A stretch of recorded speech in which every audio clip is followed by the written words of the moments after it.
এই অনুষ্ঠানটি শুধুমাত্র খ্রিস্টানদের জন্য প্রস্তুত করা হয়েছে এবং পবিত্র বাইবেলের শিক্ষার ভিত্তিতে তাদের বিশ্বাসকে দৃঢ় করা ও আধ্যাত্মিক বিকাশে উৎসাহিত করার উদ্দেশ্যে পরিচালিত হয়। অন্য কোনো ধর্ম, বিশ্বাস বা মতাদর্শের সমালোচনা, বিরোধিতা বা অবমূল্যায়ন করার কোনো উদ্দেশ্য আমাদের নেই। আমরা সকল ধর্ম ও সম্প্রদায়কে গভীরভাবে সম্মান করি এবং এই অনুষ্ঠানের কোনো বিষয়বস্তু কারোর অনুভূতি, বিশ্বাস বা ধর্মীয় ভাবাবেগে আঘাত, অপমান বা অসম্মান করার উদ্দেশ্যে উপস্থাপন করা হয়নি।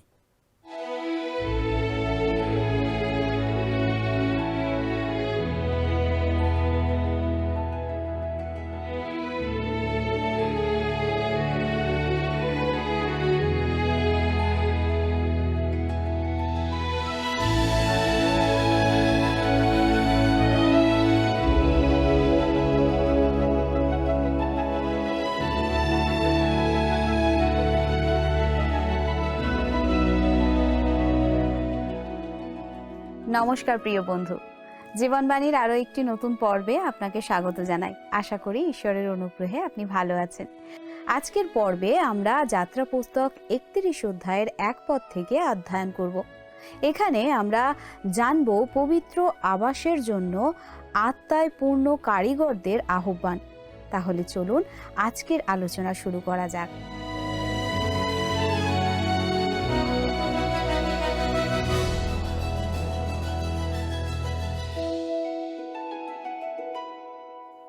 আমার বিশ্বাস আমাদের এই জীবনবাণী অনুষ্ঠানে আপনি নিয়মিত উপস্থিত আছেন। ঈশ্বরের বাক্যের ধারাবাহিক অধ্যয়নমূলক এই যে অনুষ্ঠান, আমার বিশ্বাস বিশেষভাবে আপনার জীবনে ঈশ্বরের বাক্য থেকে নতুন নতুন বিষয় আপনি উপলব্ধি করতে সমর্থ হচ্ছেন। আমাদের এই ধারাবাহিক বাইবেল অধ্যয়ন অনুষ্ঠানে বর্তমানে আমরা বাইবেলের পুরাতন নিয়ম থেকে দ্বিতীয় পুস্তক, পুরাতন নিয়মের যাত্রা পুস্তকটি আলোচনা করছি। আমাদের গত পর্বে আমরা 32 অধ্যায়টি আলোচনা করেছিলাম। ঈশ্বরের মনোনীত জাতি, ইসরায়েল জাতি 400 বছর মিশরে কাটিয়েছিল। যাকবের পুত্র যোসেফের কর্তৃত্বকালে তারা সেখানে সম্মানের সাথে প্রতিষ্ঠিত হলেও পরবর্তীকালে যখন তারা সংখ্যায় অধিক বৃদ্ধি পেল, তখন তাদের জীবনে দুর্দশা নেমে আসলো। দীর্ঘদিন তাদেরকে সেখানে কৃতদাসের মতো জীবন কাটাতে হয়েছিল। তাদের সেই দুর্দশা থেকে সাধু মোশির নেতৃত্বে ঈশ্বর তাদেরকে উদ্ধার করে মিশর থেকে বার করে নিয়ে আসলেন। প্রান্তরের মধ্যে দিয়ে দীর্ঘ পথ অতিক্রম করে ইসরায়েল দেশে ফিরিয়ে নিয়ে যাওয়ার জন্য তিনি সাধু মোশিকে এবং হারনকে পরিচালনা দান করেন। যাত্রা পুস্তকে ইসরায়েল জাতির বন্দী দশা থেকে মুক্তি লাভের বিবরণ এবং প্রতিজ্ঞাত দেশের উদ্দেশ্যে এগিয়ে যাওয়ার পথে ঈশ্বরের বিভিন্ন আজ্ঞা এবং নির্দেশ উল্লেখিত আছে। ঈশ্বর সিনয় পর্বতের উপরে সাধু মোশিকে যে সমস্ত নির্দেশ দিয়েছিলেন, সেইগুলি নিয়ে আমরা বেশ কিছুদিন যাবৎ আলোচনা করে চলেছি। আমরা সেই বিখ্যাত 10 আজ্ঞার বিষয়ে আলোচনা করেছি। বিভিন্ন সামাজিক বিধিনিষেধ নিয়ে আমরা আলোচনা করেছি। বিভিন্ন উৎসব, ঈশ্বরীয় তাম্বু, সাক্ষ্য সিন্দুক, পাপাবরণ, বিভিন্ন প্রকার বেদি, আসবাবপত্র, যাজকীয় বস্ত্র, এই সমস্ত বিষয়ে আমরা আলোচনা করেছি। আমাদের গত পর্বে আমরা ধূপবেদি এবং ধূপ প্রসঙ্গে বিস্তারিত আলোচনা করেছি। আমরা দেখেছি বিভিন্ন উৎসব, বিভিন্ন আসবাবপত্র, বিভিন্ন পদ্ধতি কিভাবে প্রতীক রূপে প্রভু যীশু খ্রিস্টকে, তার কৃত উদ্ধার কার্যকে এবং মানবের জন্য ঈশ্বরের পরিকল্পনার একটা স্পষ্ট ছবি ফুটিয়ে তুলেছে। এখন আমরা সিনয় পর্বতে মোশির সঙ্গে ঈশ্বরের কথোপকথনের প্রায় শেষ পর্যায়ে পৌঁছেছি। আজকে আমরা আলোচনা করব 31 অধ্যায়ের প্রথম পদ থেকে 32 অধ্যায়ের 6 পদ পর্যন্ত। এখানে প্রথমে আমরা শিল্পকর্মের বিষয় দেখব।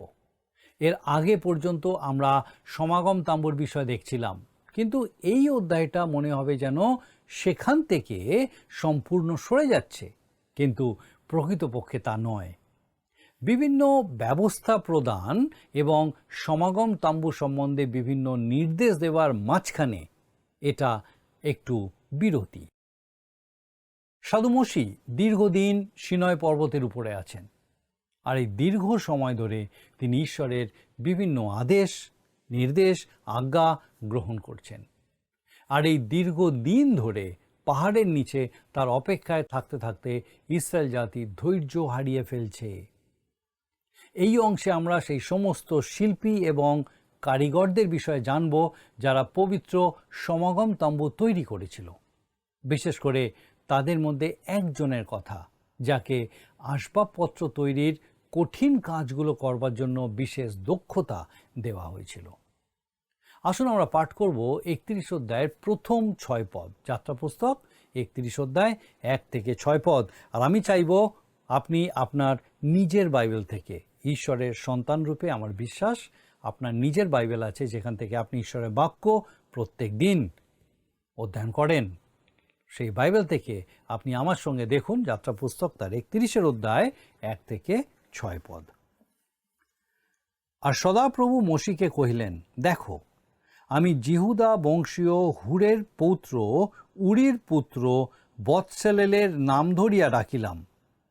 আর আমি তাহাকে ঈশ্বরের আত্মায়, জ্ঞানে, বুদ্ধিতে, বিদ্যায় ও সর্বপ্রকার শিল্প কৌশলে পরিপূর্ণ করিলাম, যাহাতে সে কৌশলের কার্য কল্পনা করিতে পারে, স্বর্ণ, রৌপ্য ও পিত্তলের কার্য করিতে পারে, খচনার্থক মণি কাটিতে, কাষ্ঠ খোদিতে ও সর্বপ্রকার শিল্প কার্য করিতে পারে। আর দেখো, আমি দান বংশজাত অহিসামকের পুত্র অহলিয়াবকে তাহার সহকারী করিয়া দিলাম এবং সকল বিজ্ঞমানা লোকের হৃদয়ে বিজ্ঞতা দিলাম। অতএব আমি তাহাকে যাহা যাহা আজ্ঞা করিয়াছি সে সমস্ত তাহারা নির্মাণ করিবে। এই লোকেদের এবং তাদের সাহায্যকারীদের শিল্পকর্মের জন্য বিশেষ দক্ষতা দেওয়া হয়েছিল। তারা সমাগম তাম্বুর আসবাবপত্র এবং যাজকীয় পোশাক তৈরি করেছিলেন।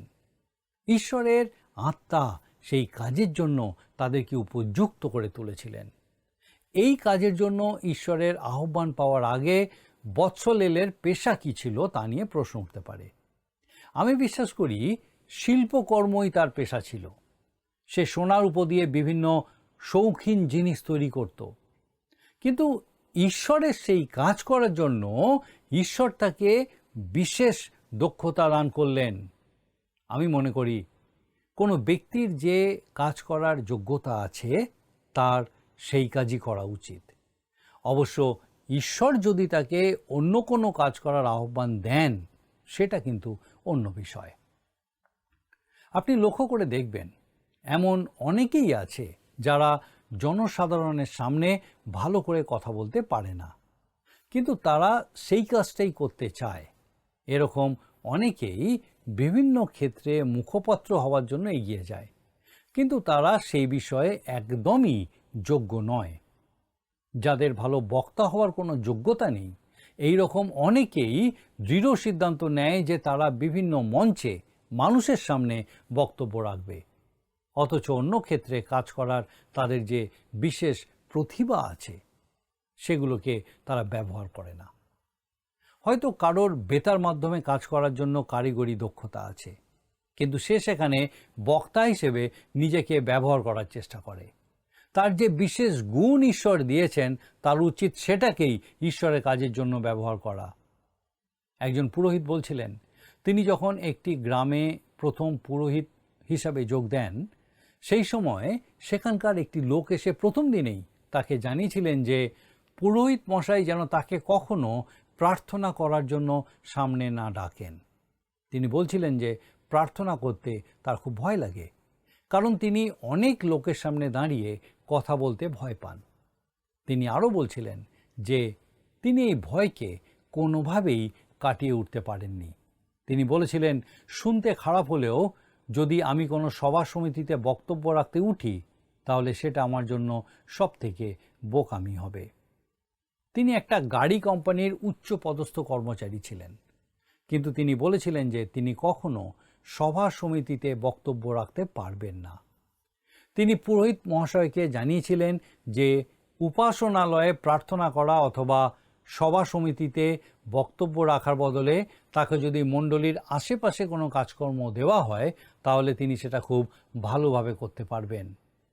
আর পুরোহিত মশাই সেই ভদ্রলোককে বিভিন্ন কাজে ব্যবহার করতেন এবং তিনি মণ্ডলীর একজন খুব ভালো সাহায্যকারী হয়ে উঠেছিলেন।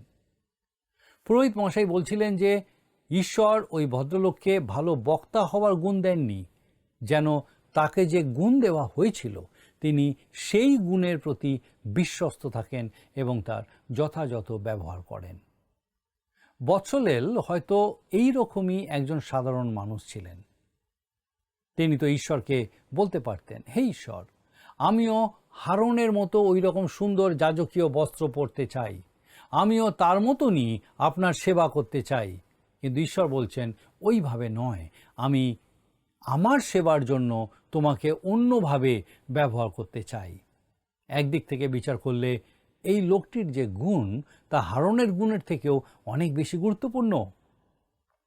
ঈশ্বরীয় তাম্বু নির্মাণের জন্য তার সেই গুণ অত্যন্ত প্রয়োজনীয় ছিল। ঈশ্বর আপনাকে সেই বিশেষ গুণ দান করেন যা আপনাকে যোগ্য করে তোলে। ঈশ্বর আমাদের অনেক প্রতিভা দেন আর তিনি চান যেন আমরা সেগুলোকে তার গৌরবের জন্য উৎসর্গ করি। আসুন আমরা সবাই পবিত্র আত্মাকে আমাদের জীবনে কাজ করতে এবং আমাদেরকে ঈশ্বরের জন্য ব্যবহার করতে সুযোগ দিই। আমাদের সকলের একই যোগ্যতা বা একই প্রতিভা নেই। বর্তমান মণ্ডলীগুলিতে একটা ভুল ধারণা ছড়িয়ে পড়েছে।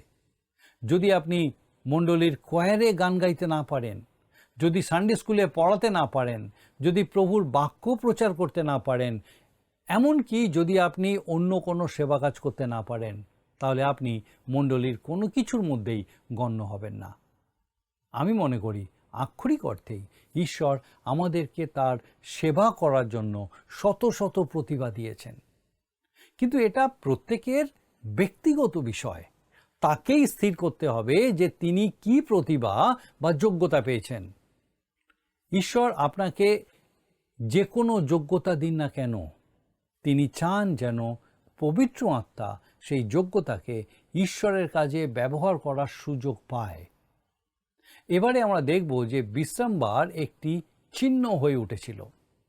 এই অধ্যায়ে এমন আরেকটা বিষয় আছে যেটা জানা খুবই দরকার এবং সেটা খুবই আকর্ষণীয়, ইন্টারেস্টিং একটা বিষয়। সেই বিষয়ে অনেকেরই যথেষ্ট আগ্রহ আছে, আর সেটা হলো বিশ্রাম দিনের বিষয়। অবশ্য কেউ এই বিষয়টাকে এড়িয়েও যেতে চেষ্টা করে। সৃষ্টির ঠিক পরেই মানুষকে বিশ্রামবারের বিষয়ে আজ্ঞাটি দেওয়া হয়েছিল এবং সবাই সেটা পালন করত। সাধু মসির ব্যবস্থায় আমরা দেখেছি যে ঈশ্বর এই আজ্ঞাটাকে ইসরায়েল সন্তানদের জন্য 10 আজ্ঞার মধ্যে একটি আজ্ঞা হিসাবে গণ্য করেছেন। এই সময় ঈশ্বর খুব স্পষ্ট করে বলে দিয়েছিলেন যে এই বিশ্রামবার পালন বিষয়টা কেবলমাত্র ইসরায়েল সন্তানদের জন্যই। আসুন আমরা পাঠ করি 31 অধ্যায়ের 12 আর 13 পদ। 31 অধ্যায় 12 আর 13 পদ। আর সদাপ্রভু মসিকে কহিলেন, তুমি ইসরায়েল সন্তানগণকে আরও এই কথা বলো, তোমরা অবশ্য আমার বিশ্রাম দিন পালন করিবে, কেননা তোমাদের পুরুষানুক্রমে আমার ও তোমাদের মধ্যে ইহা এক চিহ্ন রহিল, যেন তোমরা জানিতে পারো যে আমি তোমাদের পবিত্রকারী সদাপ্রভু।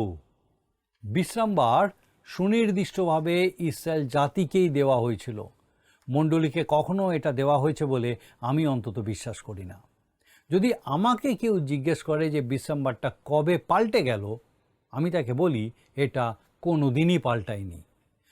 মণ্ডলীর ক্ষেত্রে এটা সম্পূর্ণরূপে বাতিল করে দেওয়া হয়েছে। আমরা বিশ্রামবার অর্থাৎ শনিবারের অধীনস্থ নই। আমরা শনিবার পালন করি না। সেই দিন প্রভু যীশু ছিলেন মৃত, আর আমরা মৃত যীশু খ্রিস্টের সেবা করি না। সপ্তাহের প্রথম দিনে প্রভু যীশু মৃত্যুকে জয় করে পুনরুত্থিত হয়েছিলেন। মণ্ডলী প্রথম থেকেই সপ্তাহের এই প্রথম দিনকেই পালন করে আসছে। এই দিনেই তারা সমবেত হয়, এই দিনেই মণ্ডলী গঠিত হয়েছিল। বিশ্রাম দিনের পরের দিন ছিল পঞ্চসপ্তমীর দিন। সমগ্র মানব জাতিকে প্রথমে বিশ্রাম দিন পালন করার জন্য দেওয়া হয়েছিল, কিন্তু সেই মানবজাতি ঈশ্বর থেকে দূরে সরে গেল এবং ঈশ্বর সেই বিশ্রাম দিনকে শুধুমাত্র ইসরায়েল জাতির জন্য দিলেন। আসুন এরপরে আমরা 14 পদটা পাঠ করি। যাত্রা পুস্তক তার 31 অধ্যায় আমরা 14 পদটা পাঠ করি। অতএব তোমরা বিশ্রাম দিন পালন করিবে, কেননা তোমাদের নিমিত্ত সেই দিন পবিত্র। যে কেহ সেই দিন অপবিত্র করিবে তাহার প্রাণদণ্ড অবশ্য হইবে, কারণ যে কেহ ওই দিনে কার্য করিবে সে আপন হৃদয়ের মধ্য হইতে উচ্ছিন্ন হইবে। যারা বিশ্রামবার পালন করার দাবি করেন তাদের আমি জিজ্ঞাসা করতে চাই যে তারা কি সবসময় এটা পালন করতে পারেন? আর তাদের মধ্যে যারা সব ক্ষেত্রে বিশ্রামবার পালন করতে পারে না, তাদের কি তারা ব্যবস্থা অনুযায়ী মৃত্যুদণ্ড দেয়? এরপরে আমরা 15 পদে দেখি লেখা আছে, 6 দিন কার্য করা হইবে, কিন্তু সপ্তম দিন সদাপ্রভুর উদ্দেশ্যে বিশ্রামার্থক পবিত্র বিশ্রাম দিন। সেই বিশ্রাম দিনে যে কেহ কার্য করিবে তাহার প্রাণদণ্ড অবশ্য হইবে। এই ব্যবস্থা অনুযায়ী সেই সময় ইসরায়েল দেশে যদি কেউ বিশ্রামবারে কাঠ কুড়িয়ে জমা করত, তবে তাকে পাথর ছুঁড়ে মারা হতো। আসুন আমরা এরপরে পড়ি 31 অধ্যায় 16 আর 17 পদ। ইসরায়েল সন্তানগণ চিরস্থায়ী নিয়ম বলিয়া পুরুষানুক্রমে বিশ্রাম দিন মান্য করিবার জন্য বিশ্রাম দিন পালন করিবে। আমার ও ইসরায়েল সন্তানগণের মধ্যে ইহা চিরস্থায়ী চিহ্ন, কেননা সদাপ্রভু 6 দিনে আকাশমণ্ডল ও পৃথিবী নির্মাণ করিয়াছিলেন, আর সপ্তম দিনে বিশ্রাম করিয়া আপ্যায়িত হইয়াছিলেন। শাস্ত্রের এই অংশে খুব স্পষ্ট করে বলে দেওয়া হয়েছে যে বিশ্রামবার পালন কেবলমাত্র ইসরায়েল সন্তানেরাই করবে, মণ্ডলী নয়। ইসরায়েলীয়রা একটি পার্থিব জাতি, যা ঈশ্বরের সৃষ্ট প্রথম বিষয়গুলির একটি, আর মণ্ডলী হলো এক নতুন সৃষ্টি। মণ্ডলীকে পালন করবার জন্য এক নতুন দিন দেওয়া হয়েছে এবং সেটা সপ্তাহের প্রথম দিন। এবারে আমরা 32 অধ্যায়ের কয়েকটি পদ আলোচনা করব। সেখানে দেখব গোবৎসের আরাধনার মাধ্যমে ইসরায়েল জাতি কিভাবে ঈশ্বরের থেকে দূরে সরে গেল। ইসরায়েল জাতির পক্ষে এটা একটা চরম বিয়োগাত্মক ঘটনা। তবুও এই অংশের মধ্যে আমরা আমাদের ঈশ্বরের অন্যতম শ্রেষ্ঠ শিক্ষা ও প্রকাশ দেখতে পাব। পবিত্র বাইবেলে উল্লেখিত প্রার্থনার বিষয়ে সেরা শিক্ষাটা এখানেই আমরা দেখতে পাব। আসুন আমরা পাঠ করি প্রথম পদ, যাত্রা পুস্তক 32 অধ্যায় প্রথম পদ। আমার বিশ্বাস আপনার বাইবেল থেকে আপনি আমার সঙ্গে পাঠ করছেন। যাত্রা পুস্তক 32 অধ্যায় প্রথম পদ। পর্বত হইতে নামিতে মোশির বিলম্ব হইতেছে দেখিয়া লোকেরা হারনের নিকটে একত্র হইয়া তাহাকে কহিল, উঠুন, আমাদের অগ্রগামী হইবার জন্য আমাদের নিমিত্ত দেবতা নির্মাণ করুন, কেননা যে মোশি মিশর দেশ হইতে আমাদিগকে বাহির করিয়া আনিয়াছেন, সেই ব্যক্তির কি হইল তাহা আমরা জানি না। আমরা বুঝতে পারছি যে লোকেরা মোশির সম্বন্ধে কি ভাবতে শুরু করেছিল। তারা ভেবেছিল যে মোশি আর নেই, তিনি মারা গেছেন, অথবা তাকে হত্যা করা হয়েছে। যাই হোক, মোশি যখন নেই তখন তাদেরকে প্রান্তরের মধ্যে দিয়ে কে এগিয়ে নিয়ে যাবে এই বিষয়ে তারা চিন্তিত হয়ে পড়ছিল। তখন তারা কোনো একটা প্রতিকৃতি তৈরি করার পরিকল্পনা করল, যাকে সামনে রেখে তারা সেই প্রান্তরের যাত্রায় এগিয়ে যাবে। আর তখনই তারা তাদের হাতে গড়া সেই সৃষ্টির আরাধনায় লিপ্ত হলো। আপনি হয়তো হারনের কথা ভাবছেন, তিনি তো প্রধান যাজক, তাই তিনি হয়তো তাদেরকে সেই কাজ করতে দেবেন না, তিনি হয়তো তাদের বাধা দেবেন। কিন্তু তিনি তা করেননি, তিনিও জনগণের সাথেই গেলেন। তারা স্বেচ্ছাচারী হয়ে উঠেছিল এবং তারা পুনরায় তাদের হাতে গড়া সেই সমস্ত বিষয়ের আরাধনায় ফিরে যেতে চেয়েছিল। কারণ মিশর দেশেও তারা সেই মিশরীয়দের হাতে গড়া বিভিন্ন বিষয়ের আরাধনা করত। যাই হোক, হারন তাদেরকে বারণ করেননি, তাদের ইচ্ছাতেই সহমত জানিয়েছিলেন। আসুন আমরা এরপরে 32 অধ্যায় 2 পদ পাঠ করি। তখন হারন তাহাদিওকে কহিলেন, তোমরা আপন আপন স্ত্রী ও পুত্র কন্যাগণের কর্ণের সুবর্ণ কুণ্ডল খুলিয়া আমার কাছে আনো। সেই সময় যারা দেবদেবীর আরাধনা করত তাদের চিহ্ন ছিল কানের দুল। আদি পুস্তকের 35 অধ্যায়ের 4 পদে এই বিষয়ে লেখা আছে। তারা মিশরীয় দেবদেবীর আরাধনা করত, কানের দুল দ্বারা তাদেরকে চেনা যেত। আর এখন আমরা দেখছি তারা তাদের সেই কানের দুল এনে হারনের হাতে তুলে দিচ্ছে। এরপরে আমরা আসুন 3 আর 4 পদ পাঠ করি। 32 অধ্যায় 3 আর 4 পদ। তাহাতে সমস্ত লোক তাহাদের কর্ণ হইতে সুবর্ণ কুণ্ডল সকল খুলিয়া হারনের নিকটে আনিল। তখন তিনি তাহাদের হস্ত হইতে তাহা গ্রহণ করিয়া শিল্পাস্ত্রে গঠন করিলেন এবং একটি ঢালা গোবৎস নির্মাণ করিলেন। তখন লোকেরা বলিতে লাগিল, হে ইসরায়েল, এই তোমার দেবতা, যিনি মিশর দেশ হইতে তোমাকে বাহির করিয়া আনিয়াছেন। আপনি কি কল্পনা করতে পারেন যে এই মানুষগুলো এত তাড়াতাড়ি আবার তাদের হাতে গড়া সেই বিষয়ের আরাধনায় লিপ্ত হবে? প্রভুর এক দাস বলছিলেন যে তার পক্ষে এটা বিশ্বাস করা খুব কঠিন হতো যদি না তিনি নিজের চোখে দেখতেন যে মণ্ডলী কিভাবে ধর্মভ্রষ্ট হয়ে চলেছে। তিনি বলছিলেন তিনি কখনো কল্পনা করেননি যে তার জীবদ্দশায় এগুলো তাকে দেখতে হবে। আমরা এরপরে 6 পদে দেখি লেখা আছে, 32 অধ্যায় 6 পদ। আর লোকেরা পরদিন প্রত্যুষে উঠিয়া হোমবলি উৎসর্গ করিল এবং মঙ্গলার্থক নৈবেদ্য আনিল। আর লোকেরা ভোজন পান করিতে বসিল, পরে ক্রীড়া করিতে উঠিল। দেখুন, ইসরায়েল জাতি চরম ভ্রষ্টাচারে লিপ্ত হলো। তাদের সমস্ত নীতি নৈতিকতা বিসর্জন দিল। তারা ঈশ্বরের কাছে প্রতিজ্ঞা করেছিল যে তারা তার সমস্ত ব্যবস্থা মেনে চলবে, কিন্তু তারা এখন তাদের সেই প্রতিশ্রুতি থেকে দূরে চলে গেল। তারা কোনো আজ্ঞাই আর মেনে চলল না। আর এই সময় মোশি পাহাড়ের উপরে ঈশ্বরের সান্নিধ্যে ছিলেন। তিনি ঈশ্বরের কাছ থেকে ঈশ্বরীয় ব্যবস্থা, ঈশ্বরীয় নির্দেশ এবং সেই সমাগম তাম্বু নির্মাণের খুঁটিনাটি জেনে নিচ্ছিলেন। আমাদের পরের পর্বে আমরা দেখব এই ভ্রষ্ট পতিত ইসরায়েল জাতির জন্য সাধু মোশি কি করেছিলেন। আমাদের আজকের আলোচনা আমাদেরকে এখানেই শেষ করতে হবে। তবে আসুন আজকে আমাদের এই আলোচনা শেষ করার আগে আমরা আরেকবার নিজেদের দিকে তাকিয়ে দেখি। ঈশ্বর আপনাকে যে প্রতিভা দিয়েছেন, আপনি কি তার সন্ধান পেয়েছেন? আপনার সেই প্রতিভা কি ঈশ্বরের জন্য ব্যবহৃত হচ্ছে? যদি আপনি এখনও জানেন না আপনার প্রতিভা কি, যদি এখনও আপনার প্রতিভা ঈশ্বরের গৌরবের জন্য ব্যবহৃত না হয়ে থাকে, তাহলে আমি বুঝব আপনি ঈশ্বর সম্বন্ধে উদাসীন। আপনি দেখুন কোন কাজটা আপনি ভালো পারেন, কোন কাজের জন্য আপনি প্রশংসিত হন।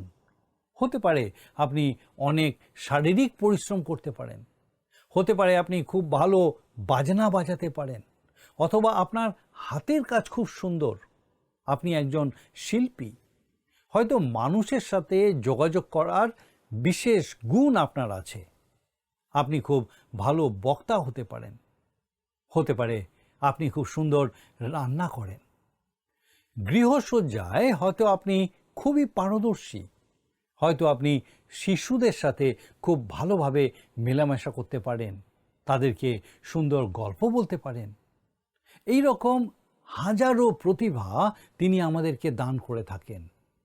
প্রশ্ন হলো, আপনি কি জানেন আপনার প্রতিভা কি? নিজেকে দেখুন, আসুন আমরা নিজেদের দিকে তাকাই, নিজেদেরকে চেনার চেষ্টা করি, তারপর প্রভুর কাছে প্রার্থনা করি যেন তার আত্মা আমাদেরকে তার কাজে ব্যবহার করেন। আমি আরও একটা প্রশ্ন আপনাকে করতে চাই। আপনি দীর্ঘদিন প্রভুতে বিশ্বাসী, হয়তো তার আগমনের অপেক্ষায় আছেন। আপনি কি অধৈর্য হয়ে পড়েছেন? দীর্ঘদিন অপেক্ষার কারণে আপনার জীবনে প্রত্যাশা কি হারিয়ে যাচ্ছে? প্রভুকে গ্রহণ করার সময় আপনার প্রতিশ্রুতিগুলো আপনি কি ভুলে যাচ্ছেন? একটা কথা মনে রাখবেন, এগুলো শয়তানের কাজ। আপনার দৃষ্টি ঈশ্বরের থেকে সরিয়ে নেওয়ার জন্য সে আপনার বিশ্বাসকে দুর্বল করে তোলে। আপনার দীর্ঘদিনের প্রার্থনার উত্তর না পাওয়ায় আপনি কি হাল ছেড়ে দিয়েছেন? ইসরায়েল জাতির দৃষ্টি সিনয় পর্বত থেকে সরে গেছিল, কারণ মসির আসতে দেরি হচ্ছিল আর তারা পাপে পতিত হয়েছিল। আপনার দৃষ্টি প্রভু যিশুর প্রতি স্থির রাখুন। তার প্রতিজ্ঞা কখনো ব্যর্থ হয় না। তিনি আসবেন আপনাকে আমাকে সেই প্রতিজ্ঞাত দেশে, স্বর্গরাজ্যে নিয়ে যাওয়ার জন্য। আমার প্রার্থনা যেন এই পৃথিবীর প্রান্তর যাত্রায় তার আত্মা আমাদেরকে সঠিক দিশা দেখিয়ে এগিয়ে নিয়ে যান। আমার বিশ্বাস ঈশ্বরের এই জীবন্ত বাক্যের আলোচনা বিশেষভাবে আপনার সঙ্গে কথা বলেছেন। সেই সঠিক দিশা আপনি দেখতে পাচ্ছেন।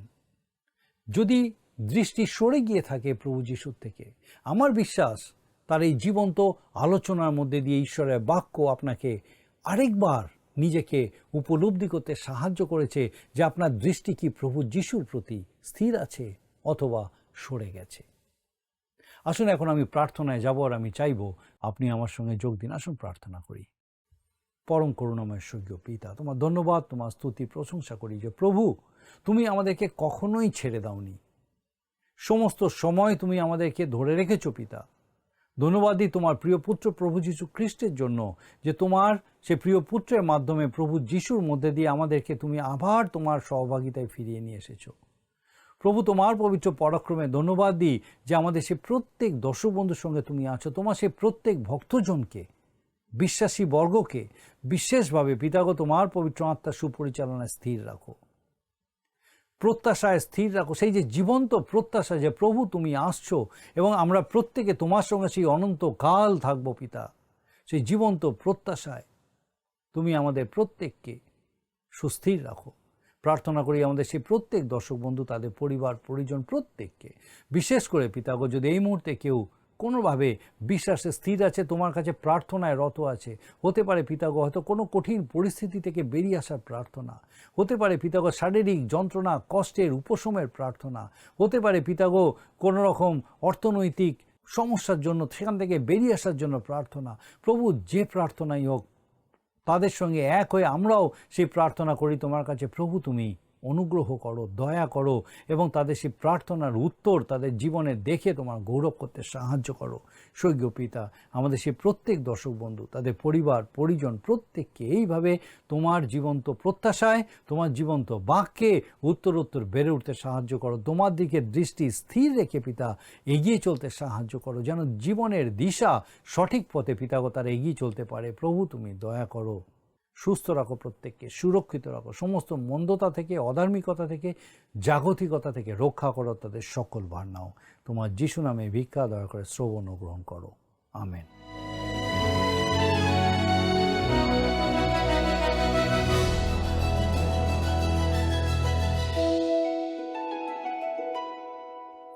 প্রিয় বন্ধু, আমাদের সঙ্গে থাকার জন্য ধন্যবাদ জানাই। আশা করি আজকের পর্বটি আপনার ভালো লেগেছে। আজ আমরা শিখেছি ঈশ্বর আমাদের প্রত্যেককে তার সেবার জন্য বিশেষ যোগ্যতা দেন।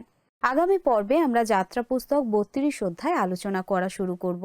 সেখানে আমরা জানব ইসরায়েলের ভুল পথ বেছে নেওয়া, ঈশ্বরের বিচার এবং মোশের মধ্যস্থতা সম্পর্কে। সেই পর্যন্ত ভালো থাকুন, সুস্থ থাকুন, প্রার্থনায় থাকুন। নমস্কার। প্রিয় বন্ধু, আসুন আমরা আজকের প্রশ্নোত্তরে আসি। গতকালের প্রশ্নের উত্তর হল অপশন বি, পবিত্র স্থানে। আজকের প্রশ্ন, সিনয় পর্বতের নিচে ইসরায়েল সন্তানেরা কিসের প্রতিমা তৈরি করেছিল? অপশন এ, গোবৎসের, অপশন বি, ডুমুর বৃক্ষের, অপশন সি, ফণীধর সাপের, অপশন ডি, মানুষের। বন্ধু, এই প্রশ্নের উত্তর আগামীকাল সন্ধ্যে 6টার মধ্যে option A, B, C, D সহকারে আপনার নাম ও সম্পূর্ণ ঠিকানার সহকারে 9433497235 এই নম্বরে SMS বা হোয়াটসঅ্যাপে লিখে পাঠাবেন।